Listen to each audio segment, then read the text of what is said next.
ఓం నమో వెంకటేశాయ. ఏడుకొండలవాడ వెంకటరమణ గోవింద గోవింద. శ్రీ శ్రీనివాస శ్రీ వెంకటేశ గోవింద గోవింద. కలియుగ ప్రత్యక్ష దైవం శ్రీనివాస పరబ్రహ్మ అనుగ్రహ విశేషంతో శ్రీమన్ మహాభారతంలోని ఆదిపర్వంలో విశేషాలు యథాశక్తి మనం తెలుసుకుంటున్నాం. ముందుగా మనందరం భక్తి శ్రద్ధలతో ఆచార్యుల వారితో కలిసి సంకల్పాన్ని పఠిద్దాం. ఓం నమో వెంకటేశాయ. విఘ్నేశ్వర ధ్యానం శుక్లాంబరధరం విష్ణుం శశివర్ణం చతుర్భుజం ప్రసన్నవదనం ధ్యాయేత్ సర్వవిఘ్నోపశాంతయే. శ్రీనివాస ధ్యానం. నమస్తుభ్యం మహాదేవ నారాయణ కృపానిధే. పాహి మాం ఫణిశైలేశ భక్తబంధో దయానిధే. మహాభారత శ్రవణ ఫలం ద్వైపాయనౌష్ఠపుట నిస్సృతమప్రమేయం. పుణ్యం పవిత్రమథ పాపహరం శివం చ. యో భారతం సమధిగచ్చతి వాచ్యమానం కిం తస్య పుష్కర జలైరభిషేచనేన.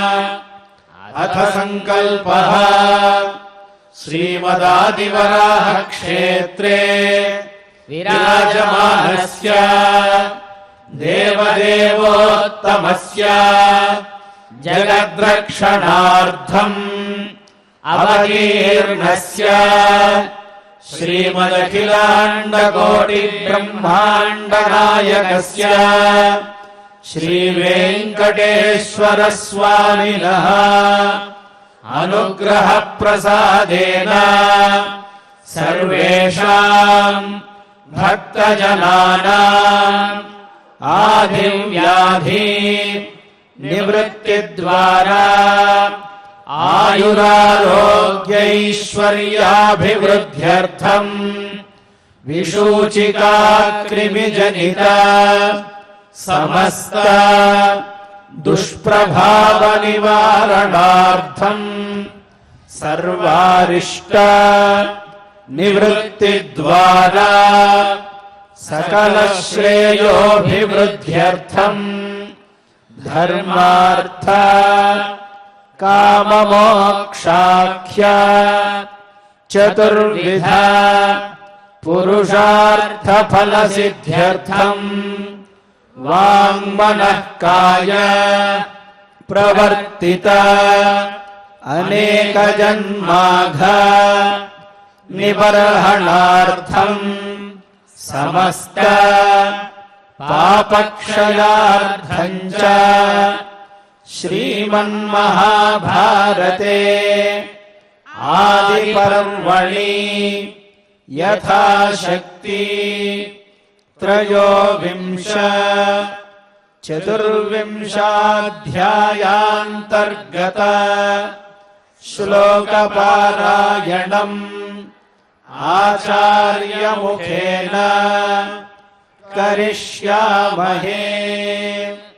వ్యాసధ్యానం వ్యాసం వసిష్ఠనప్తారం శక్తేః పౌత్రమకల్మషం పరాశరాత్మజం వందే శుకతాతం తపోనిధిం.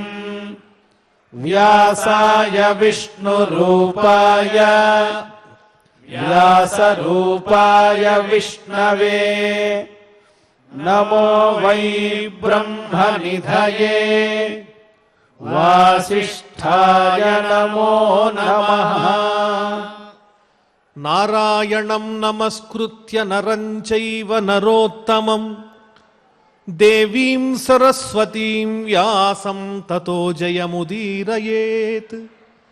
ఆదిపర్వంలో ఆస్తిక పర్వం అనే ఉపపర్వంలో విశేషాలు మనం తెలుసుకుంటున్నాం. గరుత్మంతుడు ఉద్భవించాడు.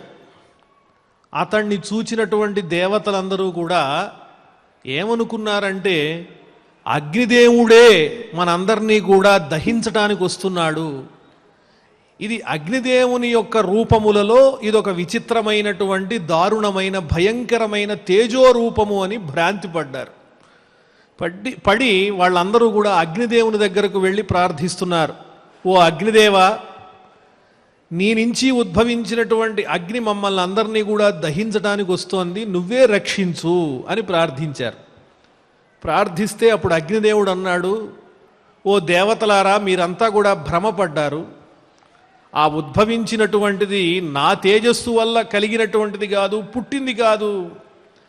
మహానుభావుడు తపశ్శక్తి సంపన్నుడైనటువంటి కశ్యప ప్రజాపతి సంతానము గరుత్మంతుడే అగ్ని యొక్క తేజస్సుతో ప్రకాశిస్తున్నాడు అని వివరించి దేవతలందరితో కలిసి ఆ గరుత్మంతుణ్ణి అందరూ కూడా స్తోత్రం చేస్తున్నారు. ఈ గరుత్మంతుని యొక్క వృత్తాంతము మనకు వేదములలో కూడా కనిపిస్తోంది. ఋగ్వేదంలో ఆ గరుత్మంతుని యొక్క గొప్పతనాన్ని, ఆయన ఏ విధంగా జన్మించాడనేటువంటి విషయాన్ని చక్కగా వర్ణించారు. ఎలా ఉన్నాడు ఆయన అంటే, ఆదిత్య రథ వేగేన విష్ణు బాహుబలేన చ గరుడస్య జాతమాత్రేణ త్రయోలోకా ప్రకంపితాః. అతని యొక్క ఆటోపం ఎలా ఉంది, తేజస్సు ఎలా ఉంది అంటే, సూర్యుని యొక్క రథం ఎలాగైతే ఉంటుందో తీవ్రమైనటువంటి వేగంతో అంత వేగం కలిగి ఉన్నాడు. విష్ణువు యొక్క బాహువు బలం ఎంత తీవ్రంగా ఉంటుందో, బలంగా ఉంటుందో అంతటి బలం కలిగి ఉన్నాడు. ఆ గరుత్మంతుడు పుట్టినంతనే లోకాలన్నీ కూడా ప్రకంపితములైపోయినాయి. ప్రకంపిత మహీ సర్వాస శైలవనకానన గగనన్నష్ట చంద్రార్కం జ్యోతిషం న ప్రకాశతే. భూమి అంతా కూడా అతలాకుతలం అయిపోయింది. ఎటువంటి భూమి అంటే పర్వతములతోనూ అడవులతోనూ నిండినటువంటి భూమి అంతా కూడా ప్రకంపితమైపోయింది. దేవతా భయభీతాశ్చ మారుతో న ప్లవాయతే గగనన్నష్ట చంద్రార్కం జ్యోతిషం న ప్రకాశతే. ఆకాశంలో ఉండేటువంటి సూర్యచంద్రుల యొక్క తేజస్సు గరుత్మంతుని యొక్క తేజస్సు ముందు కాంతి విహీనమైపోయింది. పగటిపూట మనం నిప్పు ముట్టిస్తే ఆ నిప్పులో వెలిగే ఉంటుంది, అది తేజోరహితంగా ఉంటుంది. అలాగే ఆ వైనతేని యొక్క తేజస్సు ముందు చంద్రుని తేజస్సు కానీ సూర్యుని తేజస్సు కానీ అన్నీ కూడా వెలవెలబోతూ ఉన్నాయి. దేవతలైతే భయభ్రాంతులైపోతున్నారు. గరుత్మంతుని యొక్క గొప్పతనం ఇక్కడ ఎలా వర్ణింపబడిందంటే, సాక్షాత్తు పరబ్రహ్మస్వరూపుడే గరుత్మంతుడు అని వర్ణిస్తూ ఉన్నారు ఇక్కడ. అందువల్లనే మిక్కిలి తేజస్సుతో దేవతలంటేనే తేజోరాశులని అర్థం. తేజస్సు కలిగిన వాళ్ళనే దేవతలు అంటారు. అటువంటి దేవతలు గరుత్మంతుణ్ణి చూచి ఇదేదో మనకి మించినటువంటి తేజస్సు అని భయపడుతూ ఉన్నారంటే, అది విశ్వం కన్నా అతీతమైనటువంటి మరేదో గొప్ప దివ్యమైనటువంటి శక్తి.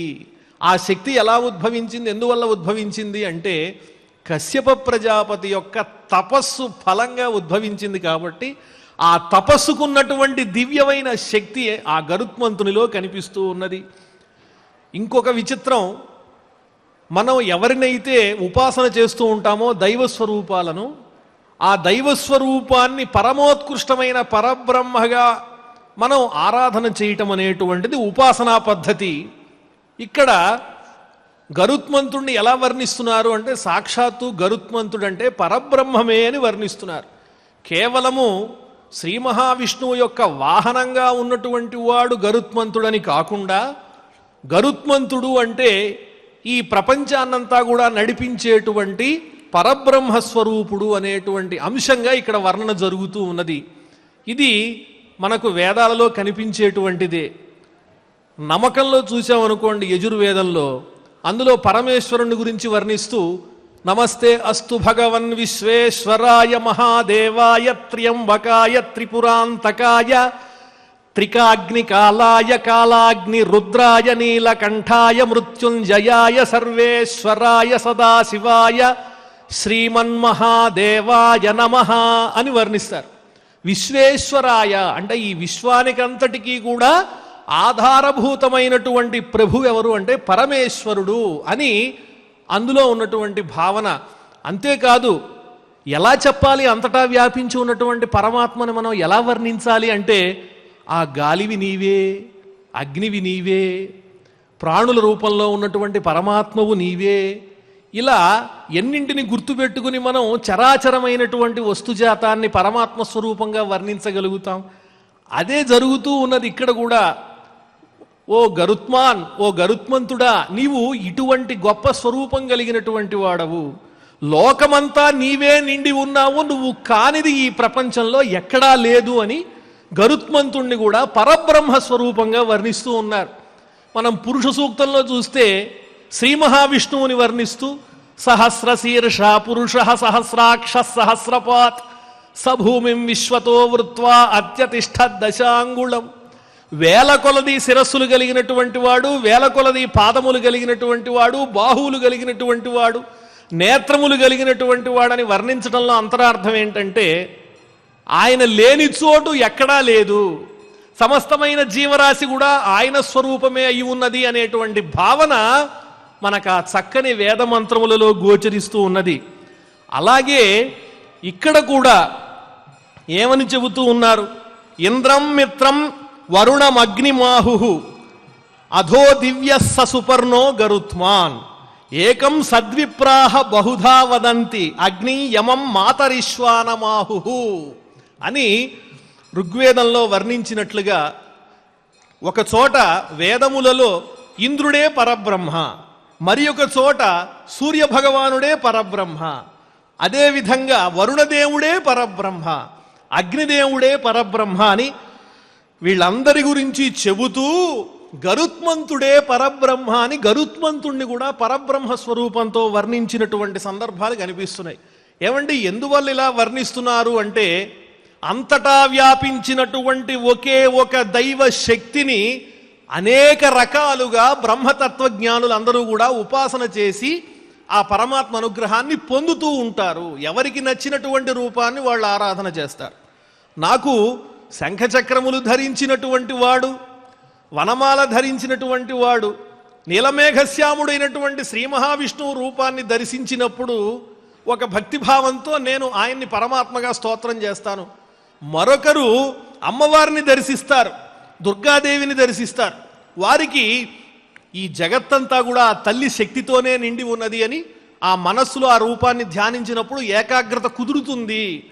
మొత్తానికి ఈ విశ్వమంతా వ్యాపించి అందరినీ నడిపించేటువంటి శక్తి మాత్రము ఒక్కటే.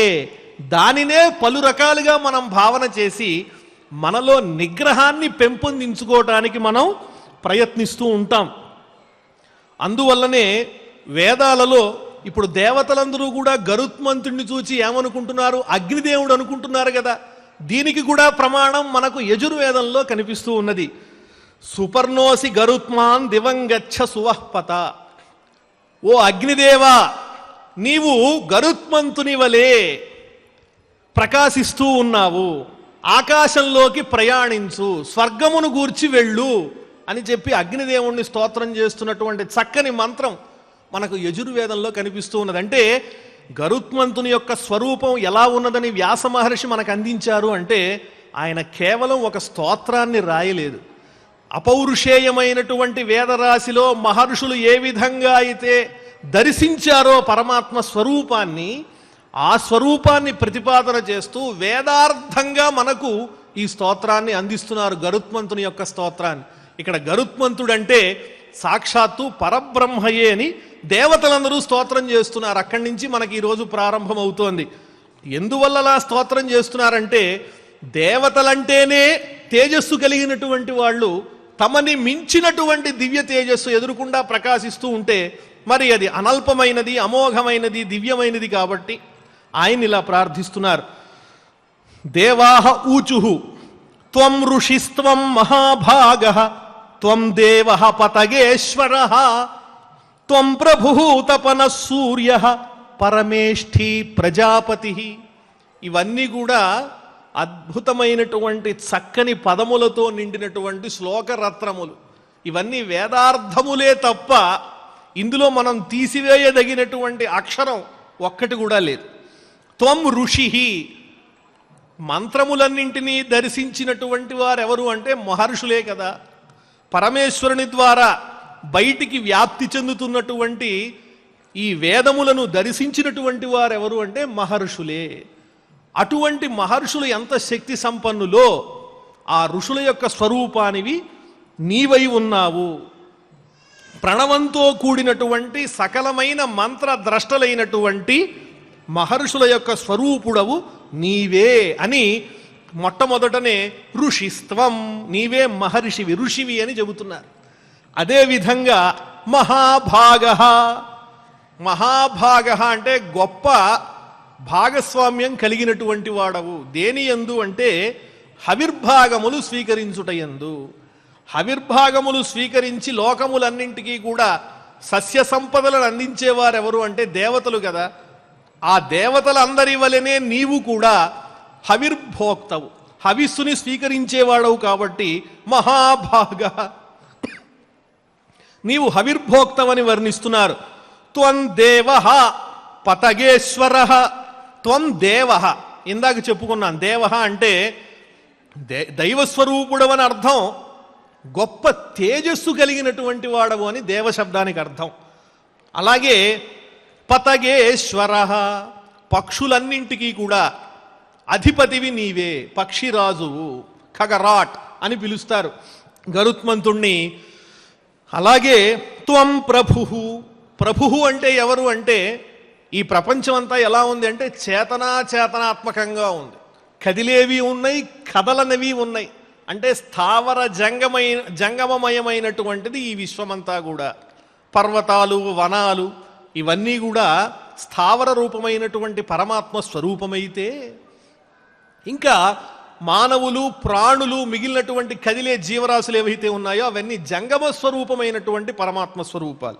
అందువల్ల చేతన అచేతన స్థావర జంగమమైనటువంటి స్వరూపుడవు నీవు. అటువంటి వారు ఎవరుంటారు అంటే ప్రభువే. అన్నీ తానై ఉన్నవాడు ఎవరైతే సమర్థుడు ఉంటాడో అతన్నే కదా ప్రభువు అని పిలుస్తారు. అందువల్ల ఈ స్థావర జంగమాత్మకమైన చరాచరమైనటువంటి సమస్త ప్రకృతి కూడా, ఈ విశ్వమంతా కూడా నీవే అయి ఉన్నావు అని దేవతలందరూ కూడా గరుత్మంతుణ్ణి స్తోత్రం చేస్తున్నారు. తపనః, తపనః అంటే తాపాన్ని కలిగించేవాడు అని అర్థం. కానీ తపనః అంటే మనకి తపన ఎప్పుడు కలుగుతుంది అంటే ప్రాణం పోయేటప్పుడు మాత్రమే. అంటే హరించేటువంటి వాడు, అంతకుడు, లయకర్త అయినటువంటి ఆ యముని యొక్క అంతకుని యొక్క స్వరూపం ఏదైతే ఉందో అది ఎవరో కాదు నువ్వే అని తపనుడు అని చెప్పి పోలుస్తూ ఉన్నారు. అంతేకాదు సూర్య, సూర్యస్వరూపుడవు కూడా నీవే అంటున్నారు. సూర్యుడంటే అర్థం ఏమిటి అంటే సూతే ఇతి, అంటే అన్నింటినీ కూడా సృష్టించేటువంటి వాడు. కాబట్టి సూర్యుడు అనేటువంటి పేరు వచ్చింది. ఆ సూర్యుడు ఉన్నాడే, ఆ సూర్య భగవానుడు కూడా నీవేనయ్యా ఓ గరుత్మంతుడా. అన్నింటినీ సృష్టించేవాడవు నీవే, లయకారకుడవు నీవే. పరమేష్ఠి, హిరణ్య గర్భుడైనటువంటి ఆ బ్రహ్మగారి యొక్క స్వరూపం కూడా నీవే అని గరుత్మంతుణ్ణి పిలుస్తూ ఉన్నారు. ప్రజాపతి, ప్రజాపతి అంటే లోకంలో సృష్టిని విస్తరించడం కోసం, విశ్వాన్ని నిలబెట్టడం కోసం బ్రహ్మగారికి సహాయపడినటువంటి ప్రజాపతుల యొక్క స్వరూపాలు ఏవైతే ఉన్నాయో, దక్షుడు, మరీచి మొదలైనటువంటి గొప్ప గొప్ప మహర్షులు ఎవరైతే ఉన్నారో ఆ ప్రజాపతులందరి యొక్క స్వరూపం కూడా ప్రజాపతి నీవే అయి ఉన్నావు.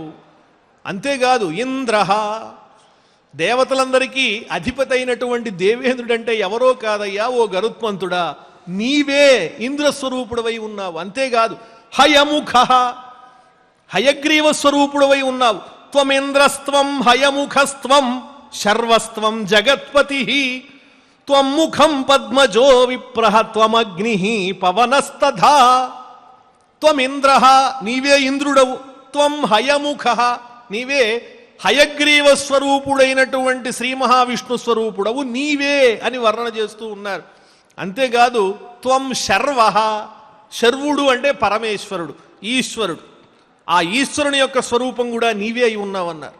ఇక్కడ శర్వ అనే దానికి శరహ అనే పాఠాంతరం కూడా ఉంది. శరహ అంటే అర్థం ఏమిటంటే ఓ గరుత్మంతుడా నీవు బాణమై ఉన్నావు. బాణమై ఎక్కడున్నాడు అంటే త్రిపురాసురుల్ని సంహరించినప్పుడు ఈశ్వరుడు ప్రయోగించినటువంటి బాణం ఎవరు అంటే శ్రీ మహావిష్ణువే. ఆ శ్రీ మహావిష్ణు స్వరూపమైనటువంటి దుష్టులందరినీ కూడా పరమేశ్వరుడు నిర్జించాడు కదా. నిర్జించినటువంటి గొప్ప బాణం ఎవరు అంటే నీవే అయి ఉన్నావు అని త్వం శరహ అనే పాఠాంతరం కూడా కనిపిస్తోంది. త్వం ముఖం, నీవే ముఖమై ఉన్నావు అంటే ఎవరి ముఖమై ఉన్నావు అంటే పరమాత్మ యొక్క ముఖానివి నీవే. బ్రాహ్మణోస్య ముఖమాసీత్ అని సమస్తమైనటువంటి వేదములన్నింటికీ కూడా ప్రధానమైనటువంటి పరమాత్మ ముఖ సదృశమైనటువంటి బ్రహ్మజ్ఞానుల యొక్క దివ్యమైన రూపము నీవే అయి ఉన్నావు అని వర్ణిస్తున్నారు. పద్మజ, పద్మం నుంచి ఉద్భవించినటువంటి వాడు బ్రహ్మ, చతుర్ముఖ బ్రహ్మవు నీవే. విప్రహ, విజ్ఞానంతో కూడినటువంటి వాడవు నీవే. త్వం అగ్ని, అగ్నిస్వరూపుడవు నీవే. పవనస్తథ, వాయువు కూడా నీవే అయి ఉన్నావు అని ఇందాక మనం అనుకున్నట్టు ఎలా వర్ణించాలి పరమాత్మని అంటే మనకి వాక్కులకు మనస్సుకు కూడా అందదు. మనం వర్ణించాలంటే ఎలా వర్ణించాలి అంటే అన్నీ నీవే అయి ఉన్నావు అని ఒక మొక్క చెప్తే చాలా హాయిగా ఉంటుంది. కానీ వీళ్ళకి అలా తృప్తి లేదు. ఆ గరుత్మంతుని యొక్క దివ్య రూపాన్ని చూచినప్పుడు అన్ని రకాల స్తోత్రం చేయాలనుకున్నారు. సృష్టిలో ఉన్న ప్రతి వస్తువు నీవే పరమాత్మ అని అన్నప్పుడు వాటి పేర్లన్నీ చెప్పటం ఎలా, అన్నింటినీ ఒక చోట కుదించి సంక్షిప్తంగా చెప్పాలి, వర్ణనగా చెప్పాలి, అందులో అన్ని విషయాలు రావాలి. అగ్ని నీవే, వాయువు నీవే, జలము నీవే అని అన్ని రకాలుగా ఆ గరుత్మంతుణ్ణి చక్కగా స్తోత్రం చేస్తూ ఉన్నారు. త్వం హి ధాతా విధాతా చ త్వం విష్ణు సురసత్తమః త్వం మహాన్ అభిభూః శశ్వత్ అమృతం త్వం మహద్యశః. నీవే ధాతవు. ధాత అంటే చిత్ స్వరూపాన్ని ధాత అని పిలుస్తారు. శాశ్వతమైనటువంటి పరబ్రహ్మవు నీవే. విధాతాచ, విధాత అంటే మాయా అని అర్థం కనిపిస్తోంది.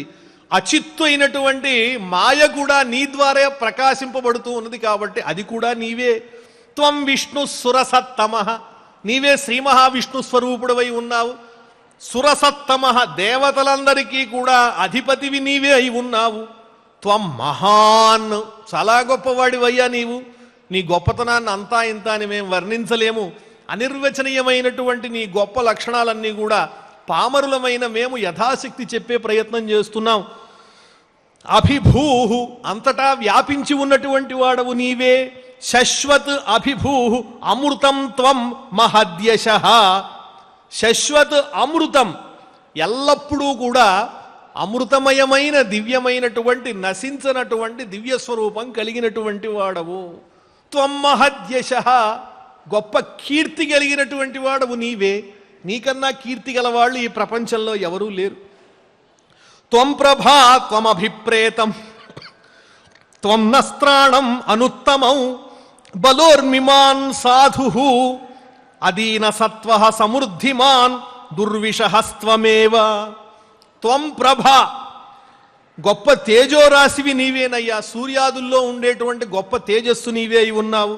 త్వం అభిప్రేతః, అందరికీ కూడా మిక్కిలి ఇష్టమైన వాడవు నీవు. అందరూ నిన్ను ఇష్టపడతారు, అటువంటి గుణాలు కలిగినటువంటి వాడవు నీవు. త్రాణం నః, మా అందరికీ కూడా రక్షకుడవై నీవున్నావు. బలోర్మిమాన్, నీవు బలానికి ఎటువంటి వాడివి అంటే సముద్రం లాంటి వాడివి. ఇక్కడ బలం అనేటువంటి దానికి శక్తి అని ఒక అర్థం ఉన్నది, పుణ్యం అని కూడా ఒక అర్థం ఉన్నది. పుణ్యములన్నింటికీ కూడా సముద్రుని లాంటి వాడివి ఓ గరుత్మంతుడా, నీవు పుణ్యనిధివి అని వర్ణిస్తున్నారు. సాధు, సజ్జనమైన సజ్జనులందరికీ ఇష్టుడవు నీవు, సాధు స్వభావం కలిగినటువంటి వాడవు. అదీనసత్వః, ఎంత శ్రమపడినా కూడా మొక్కవోని పరాక్రమం కలిగినటువంటి వాడవు. నీలో ఉన్నటువంటి బలం ఎప్పటికీ కూడా క్షీణించదు, అంత గొప్ప తేజస్సు బలము కలిగినటువంటి వాడవు.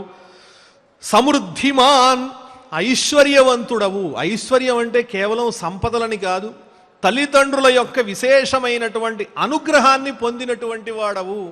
లేకపోతే ఇంత గొప్ప శక్తిమంతునిగా అగ్నితో సమానమైనటువంటి తేజస్సుతో ఎలా జన్మిస్తాడు?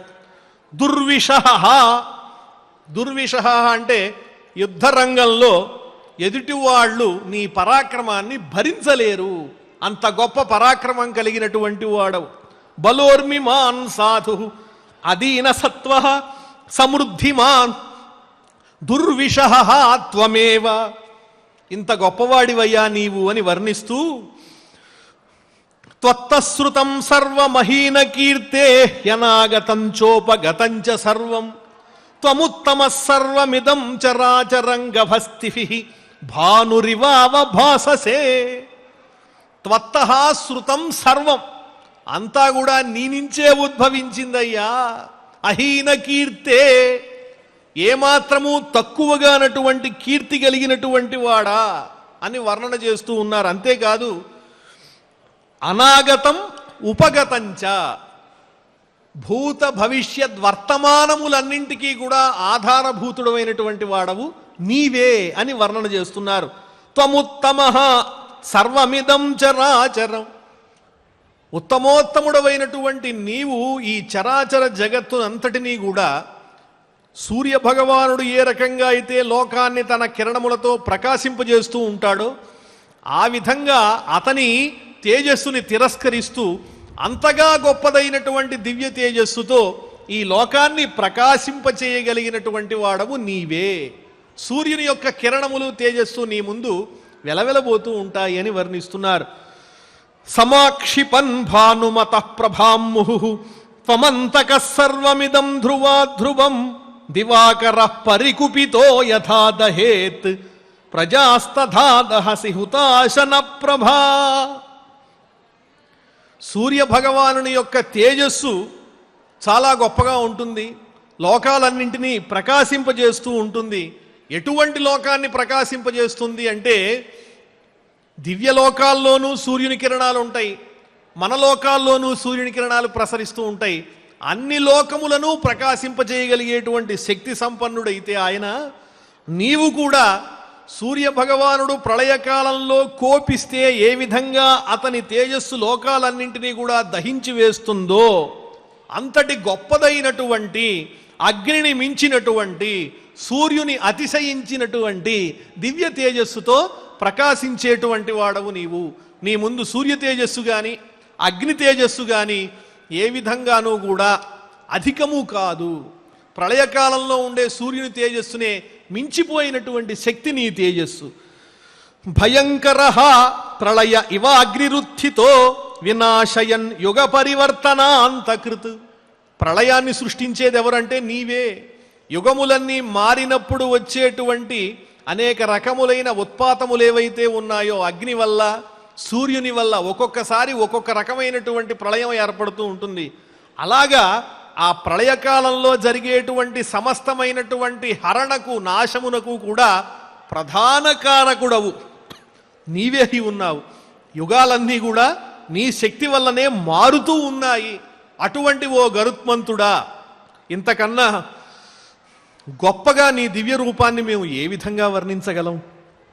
ఖగేశ్వరం శరణముపాగత వయం మహౌజ సంజ్వలన సమాన వర్చసం తటిత్ప్రభం వితిమిరమభ్రగోచరం మహాబలం గరుడముపేత్య ఖేచరం.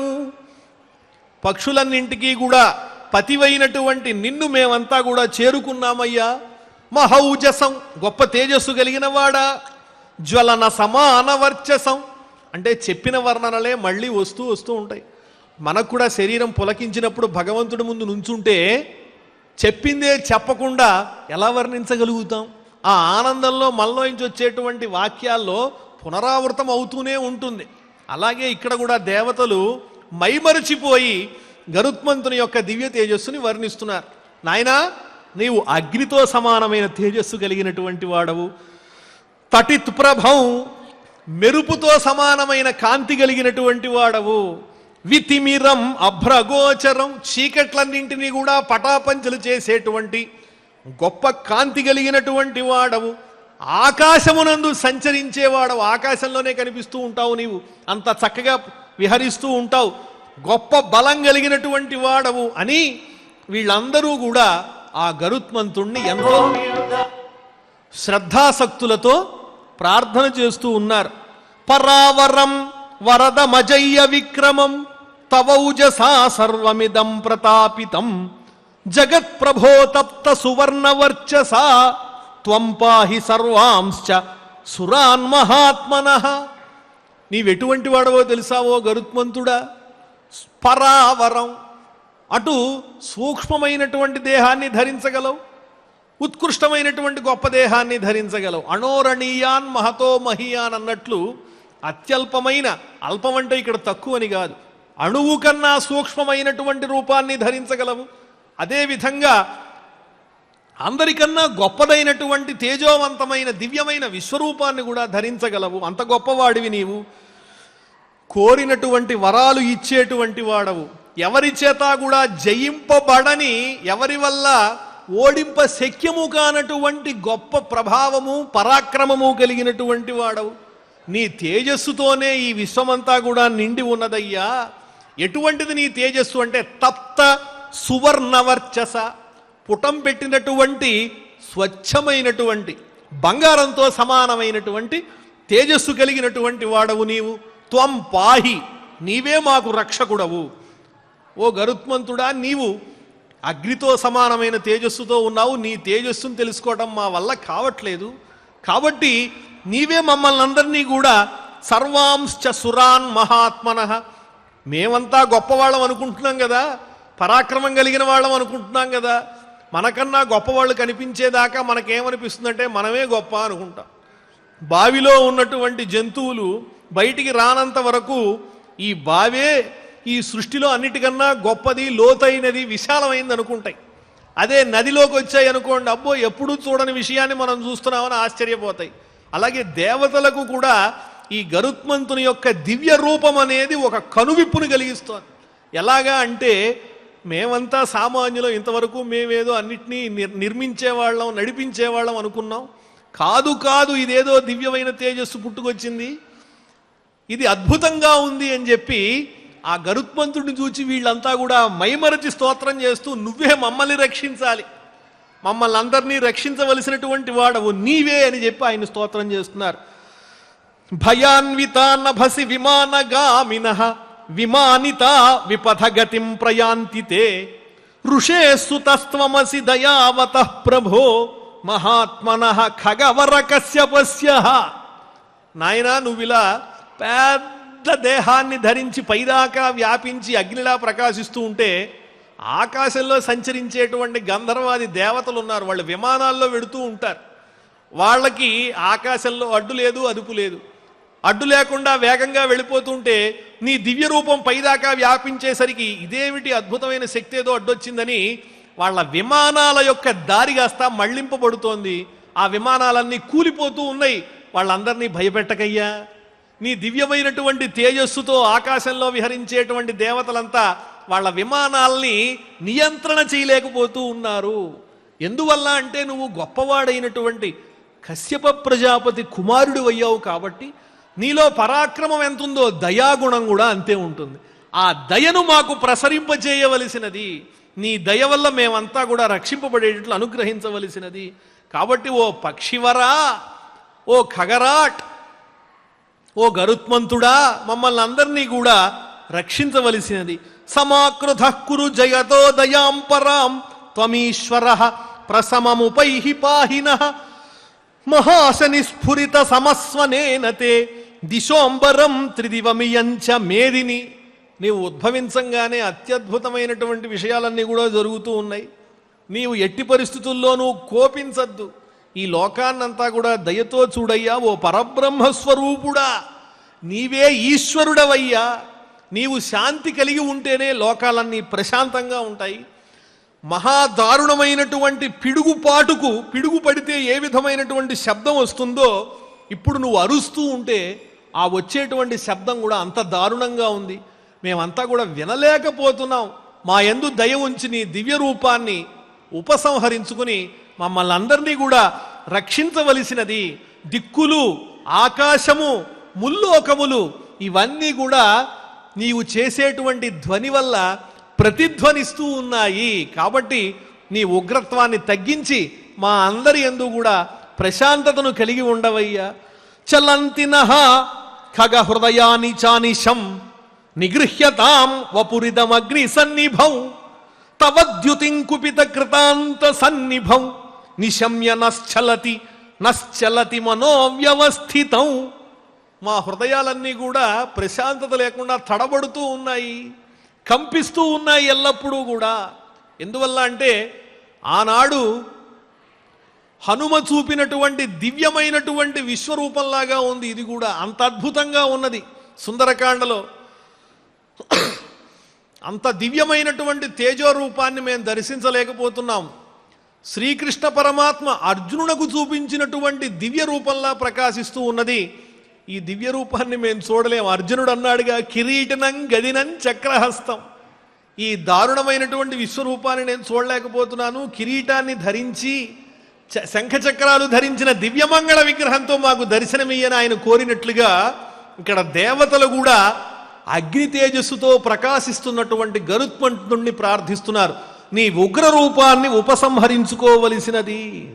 తవద్యుతిం కుపిత కృతాంత సన్నిభం. ఎలా ఉన్నది అంటే యమధర్మరాజుతో సమానమైనటువంటి తేజస్సు. ఎటువంటి యమధర్మరాజు? కుపిత, కోపించినటువంటి యమధర్మరాజు ఎంత ఉగ్రంగా ఉంటాడో అంత గొప్పగా ఉన్నది నీ రూపము. కాబట్టి మా మనస్సులు ఒక స్థితిలో లేవు, అవ్యవస్థితం, అటు ఇటు చంచలమైపోతూ ఉన్నాయి. మేమంతా బిత్తరపాటుతో తత్తరపడిపోతూ ఉన్నాం. కాబట్టి నీ దివ్య రూపాన్ని ఉపసంహరించుకో. ప్రసీదనః పతకపతే ప్రయాచతాం శివశ్చనో భవ భగవన్ సుఖావహ. నీవు ప్రసన్నంగా ఉండవలసింది ఓ పక్షిరాజా. మేమంతా నిన్ను ప్రార్థిస్తున్నాము, నీకు సమస్తమైనటువంటి మంగళములు కలుగుగాక, నీ మార్గమంతా కూడా సుఖపూరితమగుగాక, నీకెల్లప్పుడూ మంచి జరుగుగాక అని మంగళాశాసనం చేస్తూ దేవతలందరూ కూడా ఆ పక్షిరాజుని ప్రసన్నం చేసుకుంటూ ఉన్నారు. ఏవం స్తుత సుపర్ణస్తు దేవైస్సరిషి గణైస్తదా తేజసః ప్రతిసంహారం ఆత్మన సచకార. ఈ రకంగా దేవతలందరి చేత కూడా స్తుతింపబడినటువంటి ఆ కశ్యప ప్రజాపతి కుమారుడైనటువంటి గరుత్మంతుడు ఖగరాజు ప్రసన్నుడై దేవతల చేత ఋషుల చేత స్తుతింపబడి తన దివ్యమైనటువంటి రూపాన్ని తేజస్సుని కూడా ఉపసంహరించుకోవటానికి సమాయత్తమవుతూ ఉన్నాడు. ఈనాడు మనం అత్యద్భుతమైనటువంటి వ్యాస మహర్షిచే వేద సారంగా మనకు అందించబడినటువంటి చక్కని ఆ గరుడుని యొక్క స్తోత్రాన్ని మనం తెలుసుకున్నాం. ఈ స్తోత్రాన్ని గనక మనం చక్కగా భక్తి శ్రద్ధలతో విశ్వరూపుడైనటువంటి గరుత్మంతుడనేటువంటి భావనతో పరబ్రహ్మ స్వరూపునిగా భావన చేసి పఠించినట్లయితే సమస్తమైనటువంటి మంగళములు కలుగుతాయి, మన భయాలన్నీ కూడా పోతాయి. ఈనాడు ఇంతటితో ఈ విషయాన్ని మనం పరిపూర్ణం చేసుకుంటూ ఉన్నాం. ఆచార్యుల వారి శ్లోకాలన్నీ కూడా మన చేత పఠింపజేస్తారు. ఓం నమో వెంకటేశాయ. దేవా ఊచుః త్వమృషిస్త్వం మహాభాగః త్వం దేవః పతగేశ్వరః త్వం ప్రభుస్తపనః సూర్యః పరమేష్ఠీ ప్రజాపతిః త్వమింద్రస్త్వం హయముఖః త్వం శర్వస్త్వం జగత్పతిః త్వం ముఖం పద్మజో విప్రః త్వమగ్నిః పవనస్తథా త్వం హి ధాతా విధాతా చ త్వం విష్ణుః సురసత్తమః త్వం మహానభిభూః శశ్వత్ అమృతం త్వం మహద్యశః త్వం ప్రభాస్త్వమభిప్రేతం త్వన్నస్త్రాణమనుత్తమం బలోర్మిమాన్ సాధురదీన సత్వః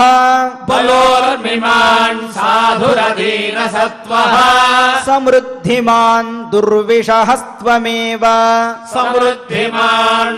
त्वमिषहस्त्वमेव त्वत्तः श्रुतं सर्वमहीनकीर्ते त्वत्तः श्रुतं सर्वमहीनकीर्ते अनागतं चोपगतं च सर्वम् अनागतं चोपगतं च सर्वम् त्वमुत्तमः सर्वमिदं चराचरम् त्वमुत्तमः सर्वमिदं चराचरम् गभस्तिभिर्भानुरिवावभाससे गभस्तिभिर्भानुरिवावभाससे समाक्षिपन् भानुमतः प्रभां मुहुः समाक्षिपन् भानुमतः प्रभां मुहुः त्वमन्तकः सर्वमिदं ध्रुवाध्रुवम् त्वमन्तकः सर्वमिदं ध्रुवाध्रुवम् दिवाकरः परिकुपितो यथा दहेत् दिवाकरः परिकुपितो यथा दहेत् प्रजास्तथा दहसि हुताशनप्रभा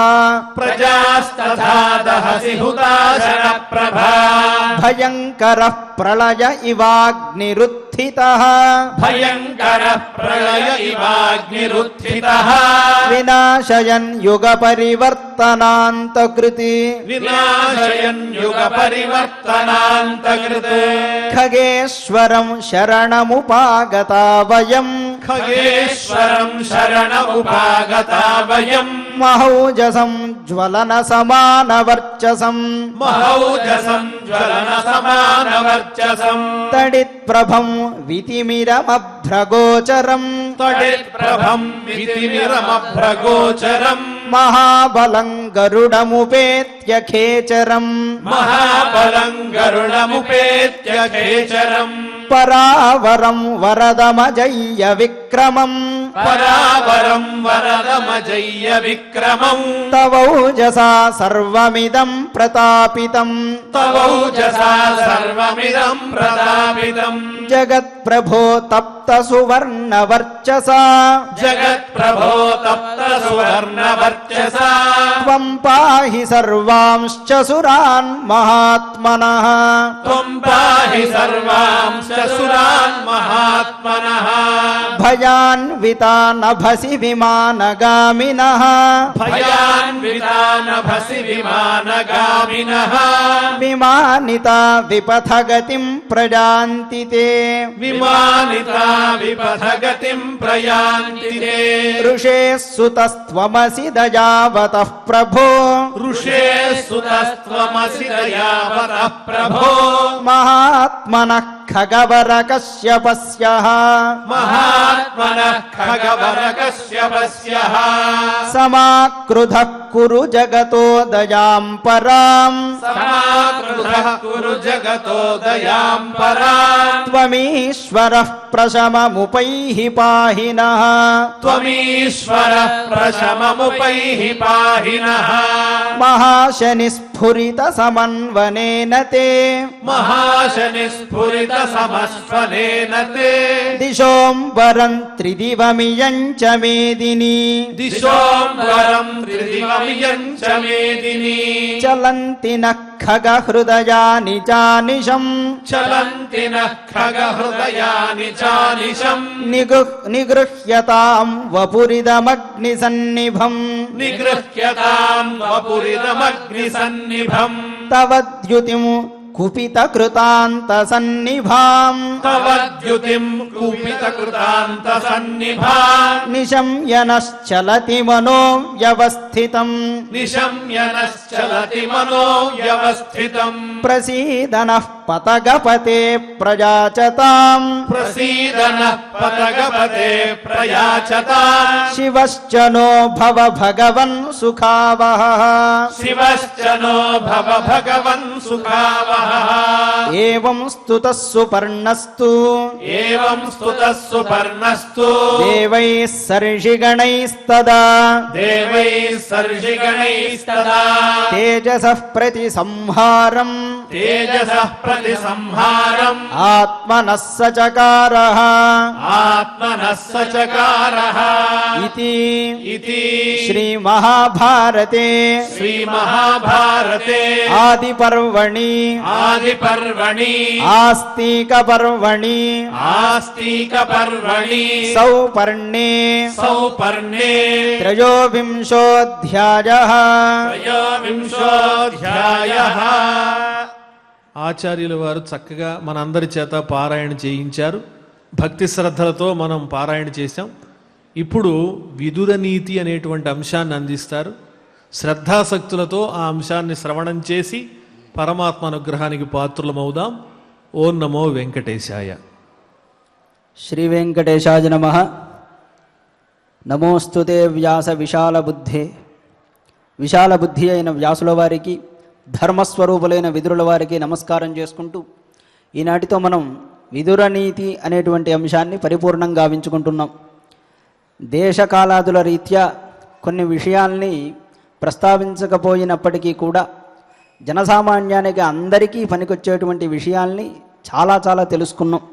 అలాగే ఈనాడు చెప్పేటువంటి విషయంలో అసూయ అనేది మనిషికి మృత్యువుని చాలా తొందరగా తీసుకొస్తుందయ్యా అని ధృతరాష్ట్రుడితో చెప్తూ కొన్ని శ్లోకాల్ని మనం ఆరంభించుకుంటున్నాం. అసూయైక పదం మృత్యు అతివాదశ్రిడో వధ అశుశ్రూషా త్వరాశ్లాఘ విద్యాజా శత్రవస్త్ర అంటాడు.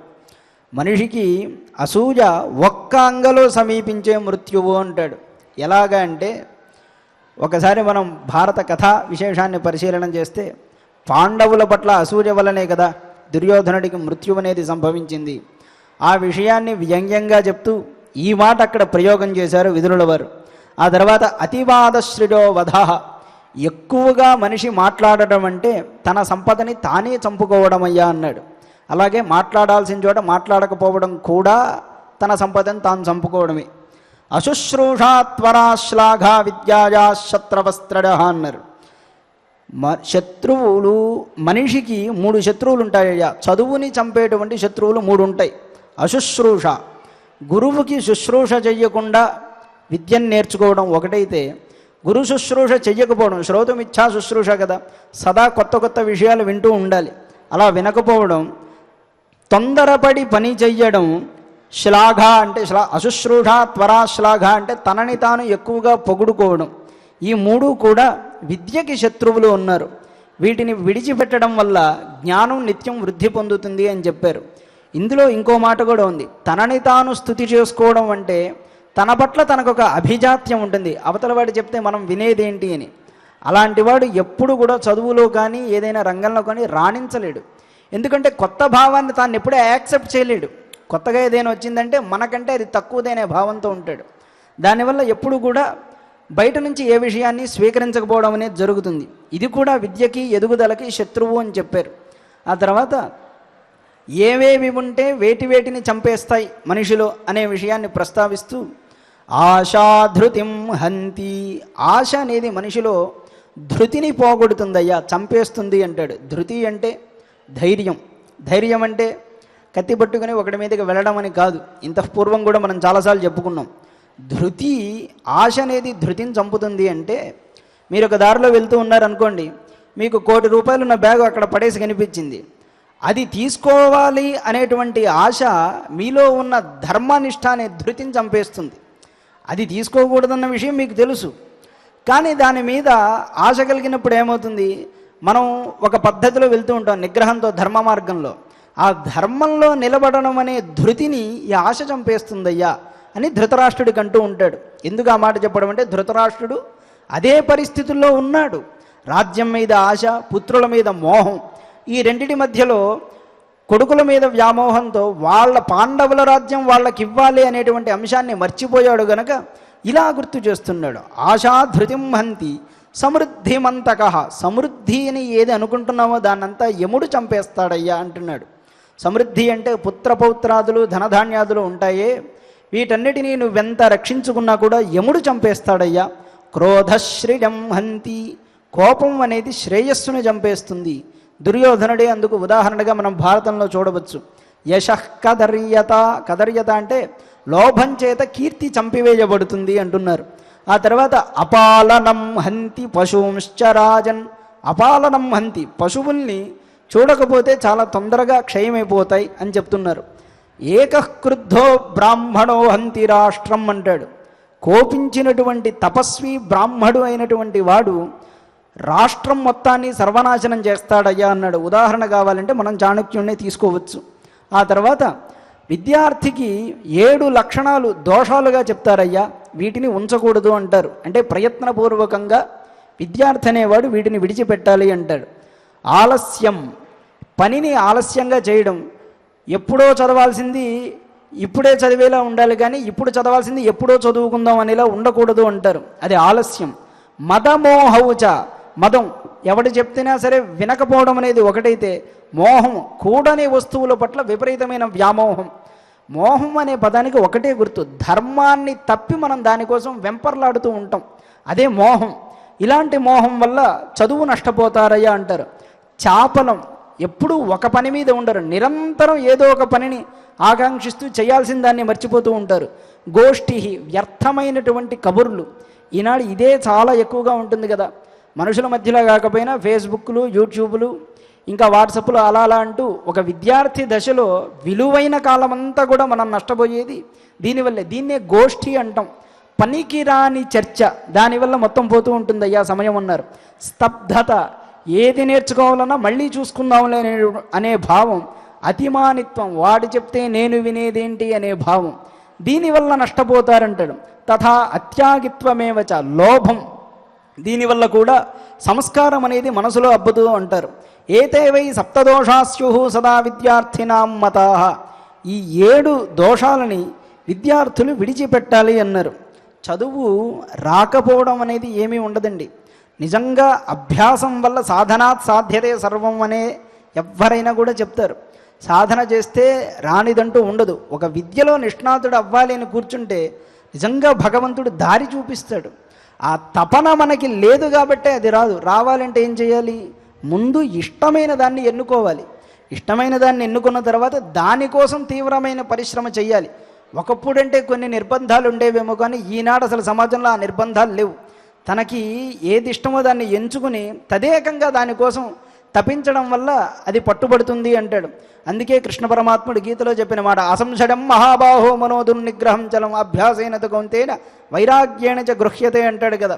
మనస్సును ఎలా పట్టాలనే చోట ఆ మాట చెప్పాడు. కానీ అభ్యాసేన కౌంతేన, అభ్యాసం వల్ల దాన్ని పొందొచ్చయ్యా అన్నారు. ఆ తర్వాత విద్యార్థి సుఖాన్ని ఎప్పుడూ ఆశించకూడదయ్యా అన్నారు. ఈ మాట చెప్తే కోపమైనా రావచ్చు, అనాసక్తతైనా కలగచ్చు. కానీ విదురుల వారు అన్నమాట, సుఖార్థినక్కుతో విద్య, సుఖం కోరుకునేవాడికి విద్య ఎక్కడి నుంచి వస్తుంది? నాస్తి విద్యార్థిన సుఖం, విద్యని కోరుకునేవాడికి సుఖం అనేది లేదు. సుఖార్థివా త్యజేది విద్యాం, సుఖాన్నే కోరుకుంటావా చదువుని విడిచిపెట్టు. విద్యార్థివా త్యజేత్ సుఖం అన్నాడు. విద్యనే కోరుకుంటావా, ఆ చదువుకునే కాలంలో ఏం తింటావో, ఎక్కడ పడుకుంటావో, ఎలా ఉంటావు అనేటువంటి విషయాల్ని విడిచిపెట్టు అని చెప్పారు. ఈ విధంగా విద్యని గురించిన కొన్ని విషయాల్ని ప్రస్తావన చేశారు. అలాగే ఇంకా కొన్ని వైరాగ్యపూరితమైనటువంటి విషయాల్ని విదురుల వారు ధృతరాష్ట్రుల వారికి చెప్తారు. ఇదంచత్వాం సర్వపరం బ్రవీమి పుణ్యం పదం తాత మహావిశిష్టం నజాతు కామాత్ నభయాన్ నలోభాత్ ధర్మం త్యజేత్ జీవితస్యాపి హేతోహో అంటారు. ధృతరాష్ట్ర, నీకిన్ని విషయాలు చెప్పాను కదా, అన్నిటికంటే ఒక గొప్ప మాట చెప్తాను విను. ఏ కారణం వల్లైనా కూడా, కామం వల్ల కావచ్చు, క్రోధం వల్ల కావచ్చు, భయం వల్ల కావచ్చు, దేనివల్లైనా కావచ్చు, లోభం వల్ల కావచ్చు, కానీ ధర్మాన్ని మాత్రం ఎప్పుడూ విడిచిపెట్టకయ్యా అన్నాడు. ఎందుకు ఆ మాట చెప్పాడంటే నిత్యో ధర్మ అన్నాడు. ధర్మం అనేది నిత్యమయ్యా. జీవుడనేవాడు నిత్యమైనటువంటి వాడు. ఈ జీవుడు అంటే మనం ఈ భూమి మీద పుట్టడానికి కారణం ఏమిటి అంటే మనం చేసుకున్న పుణ్యపాపాలు. మనం చేసిన పుణ్యపాపాలు అనుభవించిన వెంటనే పుణ్యపాపం నుండి తీరిపోతాయి. కానీ మనం చచ్చిపోం, మనం అలా అనుకుంటాం, మన శరీరం పోతుంది.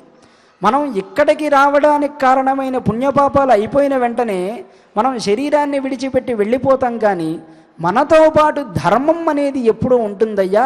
ఈ ధర్మము జీవుడు శాశ్వతమైన వాళ్ళు కనుక నీకెన్ని కష్టాలు వచ్చినా జీవితంలో ధర్మాన్ని పట్టుకుని ఉండు అని ఉపదేశం చేస్తారు.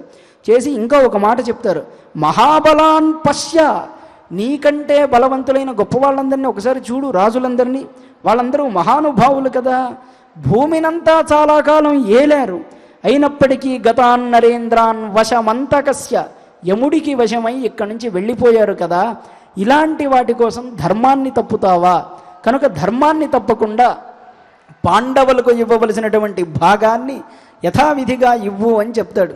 చివరికి ఇంత చెప్పిన తర్వాత ధృతరాష్ట్రుడు ఒక మాట అన్నాడు. ధృతరాష్ట్ర ఉవాచ ఏవమేతత్ యథాత్వం మా మనుషాససి నిత్యదా మమాపి చ మతిస్సౌమ్య భవత్యేవం యథార్థమాం.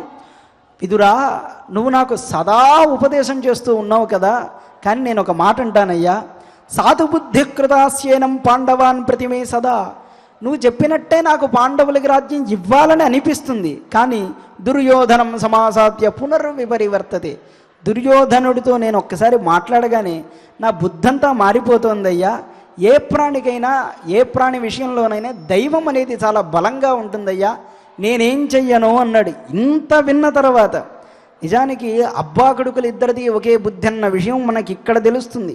ఎందుకంటే ఇప్పుడు ధృతరాష్ట్రుడు మాట్లాడిన ఏ మాట ఉందో దుర్యోధనుడు కూడా ఇదే మాట అన్నాడు. జానామి ధర్మన్నచమే ప్రవృత్తి, జానామ్య ధర్మన్నచమే నివృత్తి.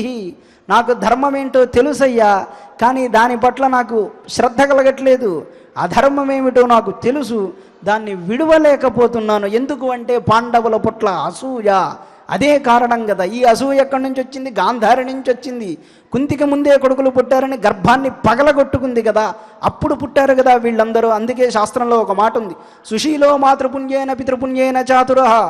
తెలివితేట సత్ప్రవర్తన అనేది తల్లి నుంచి వస్తుందయ్యా. గర్భంలో విపరీతమైన అసూయ పడింది కాబట్టి ఆ ప్రవర్తనంతా దుర్యోధనంలో కనబడింది. పితృపుణ్యేన చాతురః, తండ్రి వల్ల తెలివితేటలు అబ్బుతాయి కాబట్టి ధృతరాష్ట్రుడి తెలివే దుర్యోధనుడికి వచ్చింది. అందువల్లే కౌరవ వంశం అంతా నాశనమైపోయిందని మనం అర్థం చేసుకోవచ్చు. అయితే కశిపుడి కడుపులో ప్రహ్లాదుడు కూడా పుట్టాడు. కొడుకు వైరాగ్యవంతుడైతే తండ్రి పరమలోభైన వాళ్ళు కూడా మనం చూడట్లేదా? ఇలా కూడా ఉంటారు సమాజంలో. కనుక ఇది కూడా ఒక దారి. విదురుడు ఇంత చెప్పినా ధృతరాష్ట్రుడు వినకపోవడంతో తర్వాత ఇంకా వినాలనుందంటే తర్వాత సనత్సుజాతుల వారిని స్మరణం చేయడం, ఆ తర్వాత ఆయన అనేకమైన విషయాలు ప్రస్తావన చేయడం కూడా జరుగుతుంది. ఈ విధంగా విదురుడు చెప్పిన ధర్మోపదేశాలు అన్నింటినీ కూడా మనం స్మరణం చేసుకుని రేపటి ప్రహేళిక భాగంలో నహుష ప్రశ్నలు అనేటువంటి అత్యద్భుతమైనటువంటి అంశాన్ని మనం చక్కగా తెలుసుకోబోతున్నాం. నేటికి ముగింపు పలుకుతూ ఓం నమో వెంకటేశాయ. చాలా విలక్షణంగా చక్కగా ఆచార్యుల వారు మనకు విదుర నీతిని చాలా అద్భుతంగా అందించారు ఇన్ని రోజులు కూడా. ఇప్పుడు మనం గోవిందనామాలు ఆడియో ద్వారా శ్రవణం చేద్దాం. ఓం నమో వెంకటేశాయ.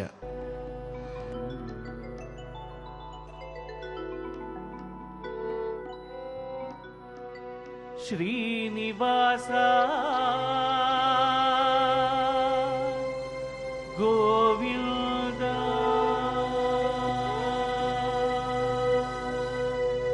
శ్రీనివాస గోవింద, శ్రీ వెంకటేశ గోవింద, భక్తవత్సల భాగవత ప్రియ నిత్య నిర్మల నీలమేఘ శ్యామ పురాణ పురుష పుండరీకాక్ష నందనందన నవనీత చోర పశుపాలక శ్రీ పాప విమోచన దుష్ట సంహార దుఃఖ నివారణ శిష్ట పరిపాలక కష్ట నివారణ గోవింద గోవింద హరి గోవింద గోకుల నందన గోవింద గోవింద హరి గోవింద గోకుల నందన గోవింద.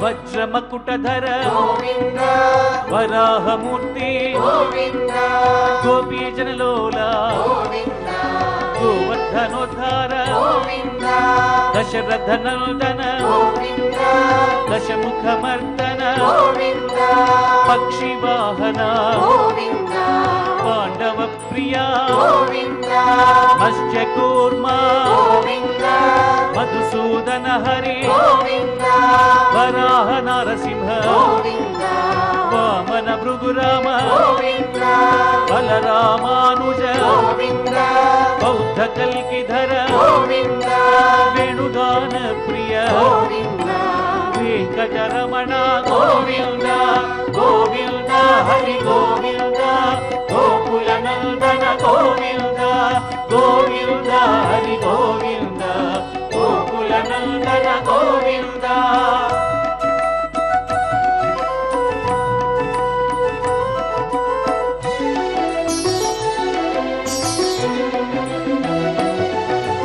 సీతానాయక శ్రిత జన పాలక దరిద్ర జన పోషక ధర్మ సంస్థాపక అనాథ రక్షక ఆపద్ బాంధవ శరణాగత వత్సల కరుణాసాగర కమల దళాక్ష కామిత ఫలదా పాప వినాశక పాహి మురారే శ్రీముద్రాంకిత శ్రీవత్సాంకిత ధరణీ నాయక దినకర తేజ గోవింద గోవింద హరి గోవింద గోకుల నందన గోవింద గోవింద హరి గోవింద గోకుల నందన గోవింద.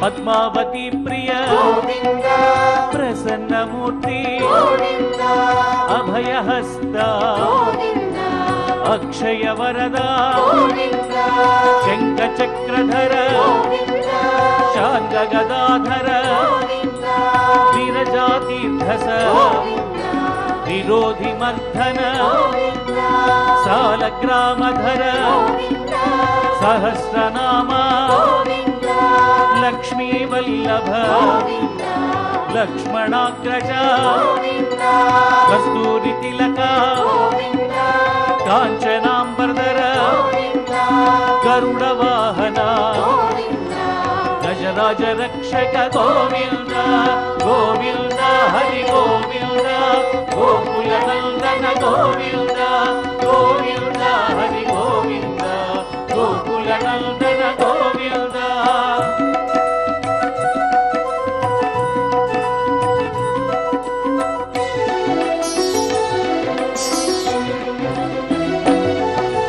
వానర సేవిత వారధి బంధన సప్తగిరీశ ఏకస్వరూప శ్రీరామకృష్ణ రఘుకుల నందన ప్రత్యక్ష దేవా పరమదయాకర వజ్ర కవచధర వైజయంతిమాల వటికసవాడ వసుదేవతనయ బిల్వపత్రార్చిత భిక్షుక సంస్థుత శ్రీ పుంరూప శివకేశవమూర్తి గోవింద గోవింద హరి గోవింద గోకుల నందన గోవింద గోవింద హరి గోవింద గోకుల నందన గోవింద.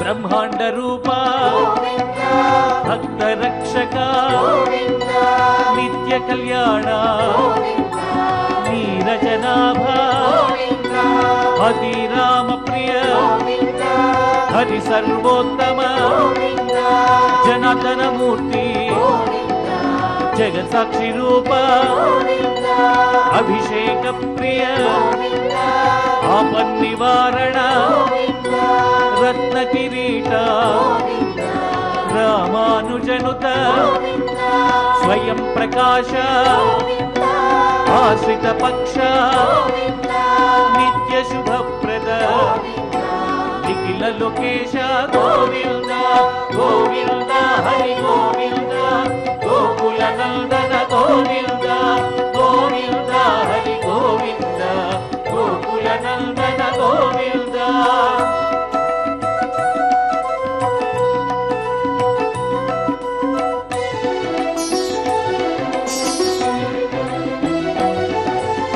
ఆనంద రూప ఆద్యంతరహిత ఇహ పరదాయక ఇభరాజ రక్షక పరమ దయాళో పద్మనాభ హరి తిరుమల వాస తులసీ వనమాల శేష సాయినే శేషాద్రి నిలయ మత్స్యావతార ఏడు కొండలవాడ గోవింద గోవింద హరి గోవింద గోకుల నందన గోవింద గోవింద హరి గోవింద గోకుల నందన గోవింద గోవింద హరి గోవింద గోకుల నందన గోవింద గోవింద హరి గోవింద గోకుల నందన గోవింద గోవింద హరి గోవింద గోకుల నందన గోవింద గోవింద హరి గోవింద గోకుల నందన గోవింద గోవింద హరి గోవింద గోకుల నందన గోవింద గోవింద హరి గోవింద గోకుల నందన గోవింద గోవింద హరి గోవింద గోకుల నందన గోవింద గోవింద హరి గోవింద గోకుల నందన గోవింద గోకుల నందన గోవింద గోకుల నందన గోవింద గోకుల నందన ఏడుకొండలవాడ వెంకటరమణ గోవింద ఏడుకొండలవాడ వెంకటరమణ గోవింద ఏడుకొండలవాడ వెంకటరమణ గోవింద గోవింద. భక్తి శ్రద్ధలతో గోవిందనామాలు శ్రవణం చేశాం, గానం చేశాం. ఇప్పుడు ఆచార్యుల వారితో కలిసి క్షమాప్రార్థనాదులన్నీ పలుకుదాం.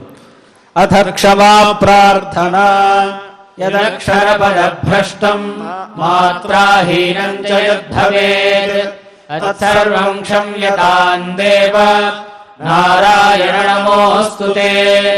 అథ లోకక్షేమ ప్రార్థనా సర్వే భవంతు సుఖినః సర్వే సంతు నిరామయాః సర్వే భద్రాణి పశ్యంతు మా కశ్చిద్ దుఃఖభాగ్ భవేత్.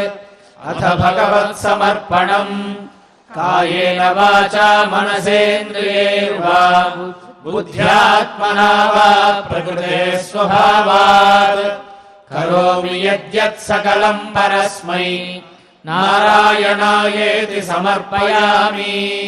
అథ మంగళం శ్రియః కాంతాయ కళ్యాణ నిధయేర్థినాం శ్రీవేంకట నివాసాయ శ్రీనివాసాయ మంగళం.